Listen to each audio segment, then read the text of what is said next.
Newsflash, Sutton thinks Teddi is boring and Denise is being followed. Get into all of this craziness right now. Well, he's cute, but I might put him in Potomac. Okay, yes. Yeah, he can come right on to Potomac. What's up, y'all? It's your boy Richie Scott, back with another video, back with this good tea. The tea is still hot, boy. Get your detox tea down in the comment section and in the description of this video so that you can get that slim on, so that you can get that good clean skin. You know what I'm saying? Get that good night's sleep. Anyway, we're going to be talking about the Real Housewives of Beverly Hills. It's your boy Richie Scott. Sky Squad, we in the building. Hit that subscribe button, hit that notification bell button so that you can be clued into when we drop new content. And right now, we're going to be discussing the Real Housewives of Beverly Hills. The top two stories being that, newsflash, Teddi is boring. And we learned that, interestingly enough, Denise Richards and her husband are being followed. Oh, yes. Oh, yes. In case you didn't know, did you hear? Did you hear? They're being followed. We're going to go down to this episode. We're going to cover it all. It's mind-boggling, but it was actually really good, okay? So let's talk about it. So Kyle is back from filming Halloween, okay? Now, I guess she was in the North Carolina, and that's why she got these bangs. A lot of people don't like the bangs. I actually don't mind the bangs on her. Unpopular opinion. I mean, they don't look that bad. That's just me. Anyway, the most startling thing about her return home is the fact that she is kissing this dog on the lips, okay? Now, I have a problem with this because for me, I just feel like you got a husband and you got kids. At this point in time, like, I understand you got love for your dogs. I have love for mine too. I'll get real close to his face, but I'm not gonna kiss either one of my dogs. I'm just not gonna do it. Do you know why? Here's why. Because dogs have a tendency, especially when they be outside, and I've seen our dogs be outside, to lick the ground, to lick their body parts, to lick other dogs' boo-boo holes and everything like that. So to me, the last thing I'm about to do is put my soup coolers up against my dog's lips, okay? I just don't know where that mouth has been, to be quite honest with you, and I just cannot do it. So I was shocked and alarmed. Y'all know I love me some Kyle, okay? But Kyle, I was shocked and alarmed and I was scared for your health, okay? I really, really was, okay? Erica Jane is rehearsing for That Good Chicago. I was really interested in seeing this scene because I really wanted to see what her singing chops were like. And I felt like it was good enough for her to do the Broadway. You know what I'm saying? I felt like, you know, obviously she's no Celine Dion, but I felt like it was good enough for that particular role. So to me, I would have been excited to see her. I actually really wanted to see her, but that whole thing got cut short and y'all know why. Anyway, let's get to Lisa and Teddi and Sutton meeting out for lunch, okay?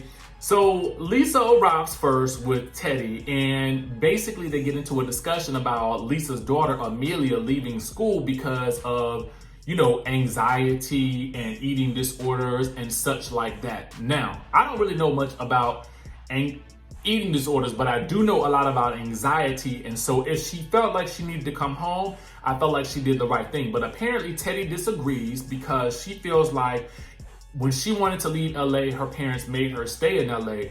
And I'm just gonna tell you this.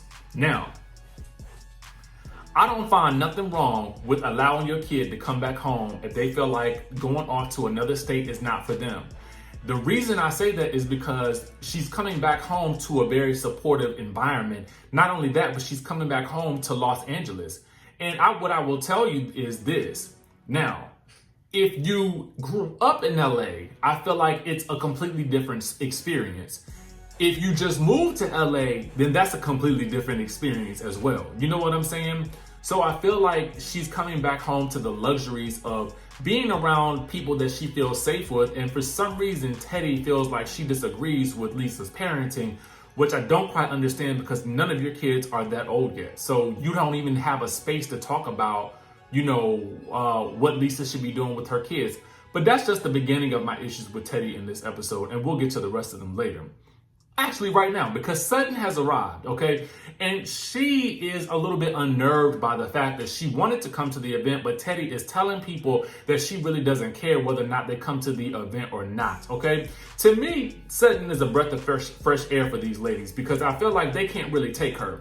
This is probably the most unpopular opinion, but I think that she is exactly what this show needs. Quiet as it's kept, I feel like she would be a better fit for Real Housewives of New York. I feel like she would fit in with those ladies a lot more so than she does with these ladies. But it is fun to watch her not fitting in with these Beverly Hills ladies. And she really doesn't fit in because she is not very Beverly Hills-like. And I'm going to get to why a little bit later on. And you will see exactly what I mean. So stick around. Don't go nowhere because I got to break it all down for you, especially as someone who has lived in Los Angeles. I can definitely give you the tea on that. Anyway, I digress. Sutton is confused about Teddi's invite, okay? She's not used, and this is my assessment. I feel like she is not used to Teddi's insecurities, right? Teddi perceives herself as being very secure, direct, and non-sugarcoating, okay? That's basically what she tells us in her confessionals. And she feels like Sutton is someone who needs to be coddled and made to feel secure, all this good stuff. And I just don't see it that way. I just see it as Sutton is a very direct person. She says, listen, I wouldn't have invited you like that. This is how I would do it. The best way that Teddi could have said this, and I understand, here, the problem is, I understand where Teddi was going with her invite, but it was so passive aggressive that it was off-putting to a lot of the ladies. And I don't feel like she fully owns that, right? And I don't feel like she owns it because she feels like she's being chill when she is definitely an uptight and insecure person, okay? A secure person would have just simply written, hey guys, you know, I'm having an event, it's for work, you know, so, you know, I understand if you can't make it, but if you can, let me know and I'll just put your name down and I'll make all the right accommodations for you. Boom, easy breezy. When someone invites you to something, and I'm quite sure Sutton didn't invite her to her store opening using the same verbiage that she used, Sutton probably said something, hey, you're cordially invited to my store opening. I hope you can make it. Please RSVP. Boom. I'm sure Kyle, when she sent out her invitations to that dinner party, didn't say, oh, come if you want to, or if you don't come, I really don't care. No one says that when they're inviting someone to an event, especially if it's something that important to you. Now, if it was so important and crucial to you that there was no chaos at the event, what you should have done was invite only your good girlfriend Kyle like you did for your baby gender reveal party, okay? Because none of the other girls were there, and I'm sure you didn't need to make a big to-do about it. But the problem with you is that you really wanted this event filmed. That's the issue. You wanted this event filmed, but you also wanted to seem as though you could make yourself, I felt like she wanted to seem like she could be cool and chill and let them know if, you know, you don't have to come if you don't want to. But in saying that, in saying it in the way that she said it, makes it feel like, oh, you really do want us there. You really do care about us being there. But you're just trying to act like you're not. That is her problem. And that is why I say she's such an insecure person. A secure person would never say that. Okay? Boom. Anyway, let's get to the party. I live for an all-cast party. But I'm trying to figure out why Sutton felt the need to bring Fireball. I'm going to tell y'all the truth. I feel like Fireball is probably one of the most basic drinks you can ever drink. And it is a recipe for a headache. I don't understand why people drink this. And to be very honest with you, I will never drink it again. And if you come to the house and you bring any Fireball from this point forward, I'm going to put it in the cabinet and no one will ever see it. That's just me. Only because it is headache central, okay? It is headache central. Trust and believe. I don't know how they made it up the next day because I would have been laying down for like the next 24 hours if I had taken all those shots of Fireball. I just can't do it. Let me know if you guys feel the same way. That's just me. Anyway, so because I feel like it's so basic, I was so surprised that Sutton brought it, especially when she came in her Dolce ready-to-wear dress, okay? I don't know why everybody had such a to-do about this thing being ready-to-wear, because I really was feeling like ready-to-wear means like everyone's wearing ready-to-wear. What do you mean? Do you have to make the distinction between it being couture and ready-to-wear? Who says that? God bless Sutton. I love her, I do. Anyway, so Sutton is also scared about the seating, okay? Because she is used to going to galas and events where there are place cards. And I sort of get that to a certain degree. I feel like if you were thinking about going to, and here's the thing, some people may feel like she's being stuffy, but I feel like if you're used to going to those types of events, especially if you live in like Bel Air, Beverly Hills, it can be very she foo, and so you definitely may get used to seeing those types of things, not seeing a sort of every man for themselves type situation. But I felt like Kyle was intentionally sort of doing that to let everybody sort of gravitate to sit where they wanted to sit. But of course, Sutton would end up sitting next to Teddi, who the two of them just are like oil and water to me, and they should just not sit together or be around each other in any way, shape, or form at all. Okay, so then. Dorit welcomes Kyle home, and I'm thinking to myself, well, it's only episode 3. How long has she been gone? Okay, like everybody makes it seem like she was gone for 6 weeks, and if she was, that also tells me that whatever y'all did in these 6 weeks leading up to this wasn't worth filming. Okay, it wasn't worth showing. The stuff was boring. It was left on the cutting room floor, because for her to be welcoming her, and we just literally saw her in town with the rest of the ladies. Actually, did we see her in town? Maybe we didn't. I think she went straight from New York to that good North Kakalaki, but that was only 1 episode, okay? They make it seem like she had been gone for 6, okay? Anyway, let's play a game. Let's play a very Beverly Hills game, okay? Let's play a game. And in this game, you're gonna say what you thought about a person initially versus what you think now. But we're gonna do it Beverly Hills style. Well, everybody will only say good things. Let me tell you something about this. The way they were playing this game initially was very much indicative of how things really are in Hollywood and in Beverly Hills. Fake, okay? Now everybody's going around the table saying very nice things. I thought you were nice at first, but then I learned that you're a lot nicer than the nice that I thought you were initially. Oh my God. Mauricio, who is, I'm convinced he is stoned out of his mind, is very much like calling the BS on the group. Like, I don't know who these people are, because the dinner parties, I know y'all will be going at each other's throats, okay? So he says that out loud, he does. And I'm thinking to myself, when did high Mauricio step into the picture? Like, hello, nice to meet you. You're very entertaining. I love it.